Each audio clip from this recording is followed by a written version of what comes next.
दोस्तों, पितृपक्ष चल रहा है। पितृपक्ष में पहले भी हम अपने एक वीडियो को रिलीज कर चुके हैं। यहां पर हम पितृपक्ष से जुड़ी हुई कुछ महत्वपूर्ण बातों की आपके साथ चर्चा करना चाहेंगे। ये महत्वपूर्ण बातें हैं जिनका ध्यान रखना प्रत्येक हिंदू धर्मावलंबी के लिए आवश्यक है। यदि इन बातों को आप फॉलो करेंगे, आप श्राद्ध करें, तर्पण करें, पितरों के निमित्त दान करें, सब कुछ करें, लेकिन यदि आप इन बातों को फॉलो करेंगे 15 दिनों की अवधि में, तो निश्चित तौर पर आपको अप्रत्याशित लाभ अगले आने वाले समय में दिखाई देंगे। दोस्तों, मेरा नाम है राजेश साहनी। मैं ज्योतिष और वास्तु मामलों का विशेषज्ञ हूं। हमारे YouTube चैनल डिवाइन एस्ट्रो में मैं अपने सभी दर्शकों का हार्दिक स्वागत करता हूं, अभिनंदन करता हूं। दोस्तों, एक रिक्वेस्ट है कि जिन्होंने हमारे चैनल को सब्सक्राइब नहीं किया है, प्लीज हमारे चैनल को सब्सक्राइब कर दें। आप सब्सक्राइब करेंगे तभी हम कुछ आगे बढ़ सकेंगे। और इसके अलावा यदि आपको हमारा वीडियो पसंद आता है तो आप हमारे वीडियो को लाइक जरूर करिएगा। आपको यदि लगता है कि यह वीडियो लोगों के लिए महत्वपूर्ण है, इसकी जानकारी अन्य लोगों के लिए भी महत्वपूर्ण है, तो हमारे वीडियो को शेयर भी करें। तो दोस्तों, चलिए आगे बढ़ते हैं बिना देर किए कि पितृपक्ष में हमें किन बातों का ध्यान रखना बहुत आवश्यक होता है। बहुत से लोग हैं, जैसा कि मैंने आपको बताया, कि वो श्राद्ध कर्म करते हैं, तर्पण करते हैं, लेकिन उसी के साथ वो ऐसे कृत्य करते हैं कि उनका श्राद्ध, उनका तर्पण सब व्यर्थ हो जाता है। यदि आप इस वीडियो को बिना स्किप किए हुए देखेंगे, आपको आगे चल के बहुत लाभ होगा यदि आप इन बातों को फॉलो करेंगे तो सबसे पहली बात पर हम आ रहे हैं, पहले अपने पॉइंट पे आ रहे हैं। बहुत सारे लोग हैं ऐसे हमारे समाज में जो कहते हैं कि साहब हम 15 दिन की अवधि में तो कुछ नहीं करेंगे, क्योंकि हम अपने पितरों को गया जी छोड़ आए हैं। शब्द सुनिएगा, गया जी छोड़ आए। पितर ना हुए, कोई बोरी हो गई या कोई सूटकेस हो गया या कोई बिस्तर बंद हो गया, जिन्हें वो गया जी में छोड़ के आ गए। अब यहां पर मैं लॉजिक के साथ उनको एक बात समझाने का प्रयास करता हूं। श्रावण मास आप जानते होंगे, कैलाश पर्वत से भूत भावन भोलेनाथ पृथ्वी पर आते हैं, पृथ्वी का संचरण करते हैं। यही कारण है कि श्रावण मास में शिव की पूजा होती है। गणपति उत्सव आते हैं 10 दिनों के। ऐसी मान्यता है कि गणपति अपने लोक से पृथ्वी पर आते हैं और पूजा ग्रहण करते हैं, लोगों की विघ्न बाधाओं को दूर करते हैं। इसी प्रकार से नवरात्र के 9 दिनों में अपनी आदि शक्तियों के साथ भगवती दुर्गा पृथ्वी पर संचरण करती है, मनुष्यों को देखती है, मनुष्यों की पूजा को ग्रहण करती है। इसी प्रकार से दीपावली की रात्रि को, जिसे हम महारात्रि कहते हैं, भगवती महालक्ष्मी स्वयं अपने लोक को त्याग कर पृथ्वी पर संचरण करती हैं, विचरण करती हैं और देखती हैं कि जिस घर में दीप जले हैं, जिस घर में साफ सफाई है, वहां पर वो अपना वास बना लेती हैं। और यही ठीक नियम पितृपक्ष पे लागू होता है। पितृपक्ष का पखवाड़ा 15 दिनों की यह अवधि, जो कि आश्विन कृष्ण पक्ष की प्रतिपदा से लेकर अमावस्या तक की होती है, 15 दिनों की होती है। इसमें पितर अपने लोक से, वो लोक जो चंद्रमा के दक्षिणी गोलार्ध में माना गया है, वहां से ये हमारे पूर्वज, हमारे पितर पृथ्वी पर आते हैं। अब हमारे पितर और हमारे पूर्वज पृथ्वी पे आएंगे तो कहां जाएंगे? निश्चित बात है, वो हमारे घर पे आएंगे, अपने कुटुंब में आएंगे, अपने वंश के लोगों के पास आएंगे, अपने कुल के लोगों के पास आएंगे। हमें दिखाई नहीं दे रहे हैं, वो अलग बात है, पर कहीं ना कहीं, किसी ना किसी योनि में वो आकर हमारे घर के आसपास ही मौजूद रहते हैं। ये मैं नहीं कह रहा हूं, ये शास्त्रीय मान्यताएं हैं। तो आपके घर में कोई आया हुआ है, आप उसको जल नहीं दोगे, आप उसको भोजन नहीं दोगे, आप सोचोगे हम तो गया जी छोड़ आए। लेकिन इसके साथ ही बहुत सारे ऐसे अतृप्त पितर होते हैं जिन्हें गया जी में जाने के बाद भी मुक्ति नहीं मिलती है। ऐसे पितर भी जिनके बारे में हम नहीं जानते हैं, वो हमारे बीच में आके खड़े रहते हैं, या पृथ्वी पर जब वो संचरण करते हैं तो हमारे पास आते हैं। तो ऐसी स्थिति में आवश्यक हो जाता है कि हम 15 दिनों की अवधि में प्रतिदिन नित्य उन्हें जल अर्पित करें और समय समय पर अपने पूर्वजों के निमित्त दान इत्यादि करें। श्राद्ध करें या ना करें, यदि आपने गया जी में कर दिया है तो यह आपकी कुल परंपराओं के ऊपर निर्भर करता है। लेकिन मैं यहां पर एक चीज ऐड कर रहा हूं, आपको तर्पण और दान तो अवश्य करना चाहिए। एक उदाहरण दे रहा हूं, मैं कोई बात अपने मन से नहीं कह रहा हूं। गरुड़ पुराण के 13वें अध्याय में स्पष्ट रूप से वर्णन है कि प्रेत कर्म के अलावा अन्य किसी कर्म कांड को चाहे तो दोबारा ना करें। प्रेत कर्म क्या होता है? श्राद्ध कर्म को ही प्रेत कर्म कहा जाता है, जो कि मृत व्यक्तियों के निमित्त करते हैं। तो गरुड़ पुराण की इस उक्ति को हम फिर से रिपीट कर रहे हैं कि प्रेत कर्म के अलावा अन्य किसी भी कर्म कांड को चाहे तो दोबारा ना करें, लेकिन पितरों के निमित्त पिंडदान को पुनः पुनः और पुनः किया जाना चाहिए। क्या पता आपके एक बार करने से उनकी आत्मा को गति मिली या नहीं मिली। तो ऐसी स्थिति में हम कम से कम इतना तो कर सकते हैं कि पृथ्वी पर आए अपने पूर्वजों का स्वागत सत्कार उचित तरीके से जल और भोजन देकर कर सकते हैं। तो दोस्तों, पहली यह धारणा जो कि हमारे समाज के बहुत से लोगों के बीच में है, इसे अपने दिमाग से निकाल दें। जो 15 दिनों की अवधि है, इसमें अपने पूर्वजों के निमित्त तर्पण इत्यादि जरूर करें, श्राद्ध करें ना करें, लेकिन उनकी तिथि में योग्य ब्राह्मणों को दान इत्यादि भी आवश्यक रूप से करना चाहिए।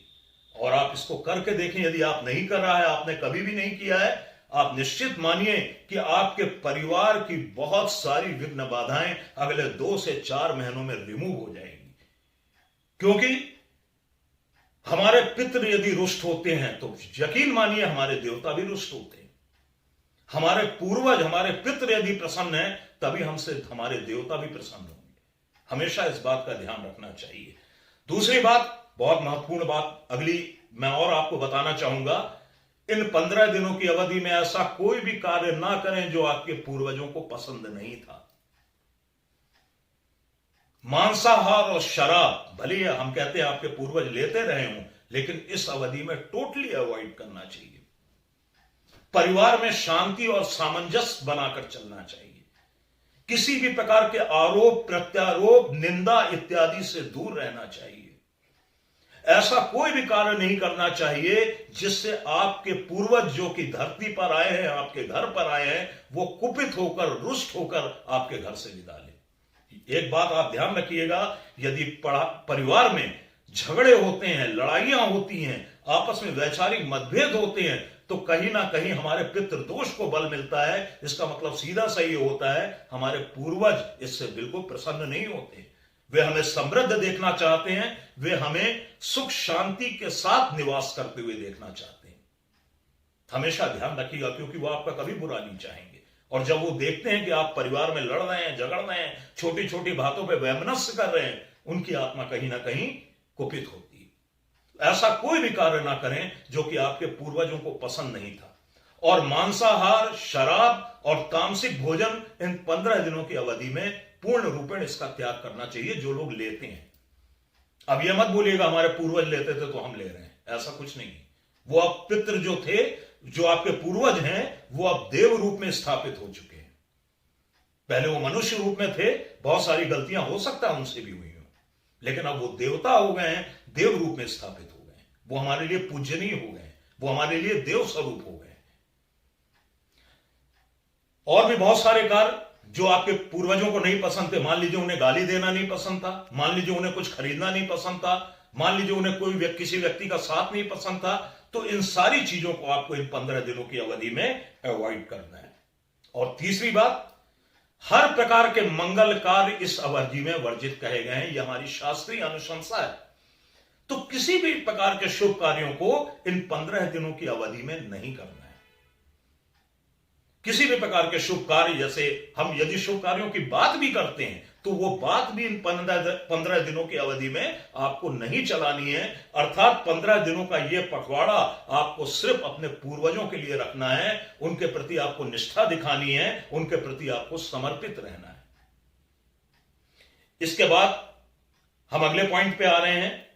बहुत सारे लोगों का एक प्रश्न होता है कि हम पितृपक्ष में व्हाइट वॉश कराएं या ना कराएं, घर की साफ सफाई कराएं या ना कराएं, हम नया सामान जैसे वस्त्र हो गए, ज्वेलरी हो गई, मोबाइल हो गई, ये खरीदें या ना खरीदें। तो यहां पे दो मत हैं। एक मत कहता है कि खरीदारी की जा सकती है, और दूसरा मत कहता है कि पितृपक्ष में किसी भी नई वस्तु की खरीदारी नहीं करनी चाहिए। ऐसे में लोग कंफ्यूज हो जाते हैं। तो यहां पर हम आपके कंफ्यूजन को छोड़कर जो हमारे शास्त्र कहते हैं उसके ऊपर हम आते हैं। तो ध्यान रखिएगा, जो हमारे पितर हैं वो हमारे पूर्वज हैं।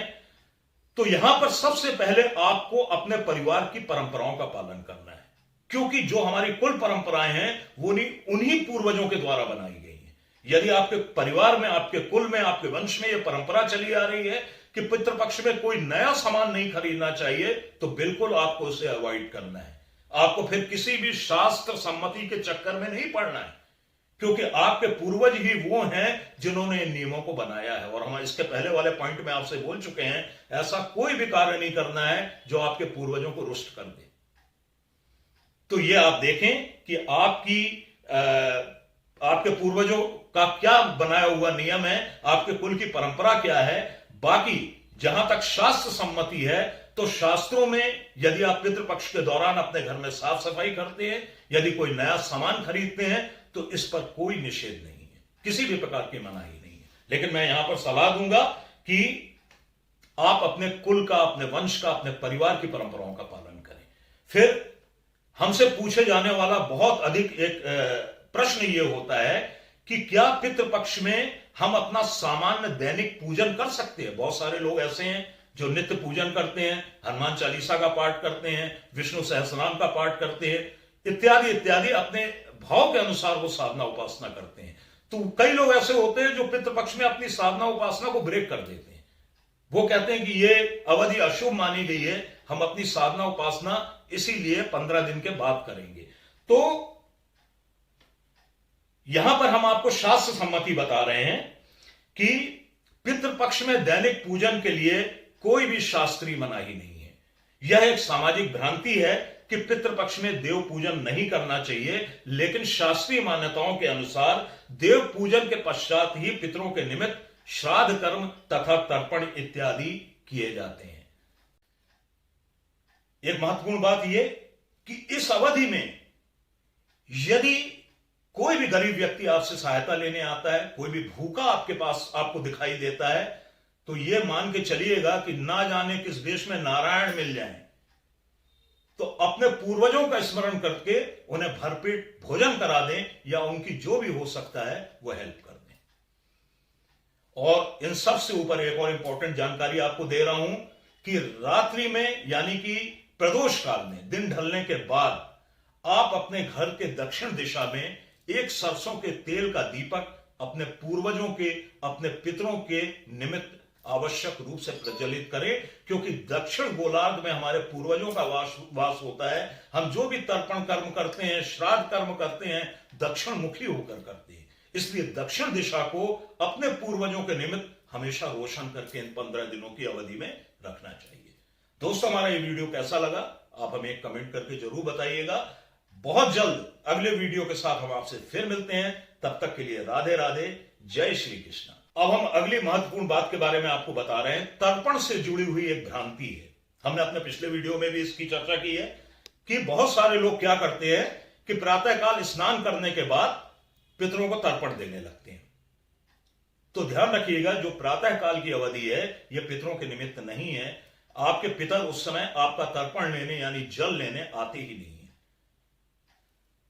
दिन का 8वां मुहूर्त होता है कुतुब काल, जो कि प्रातःकाल 11:30 बजे से लेकर 12:30 बजे तक विद्यमान होता है।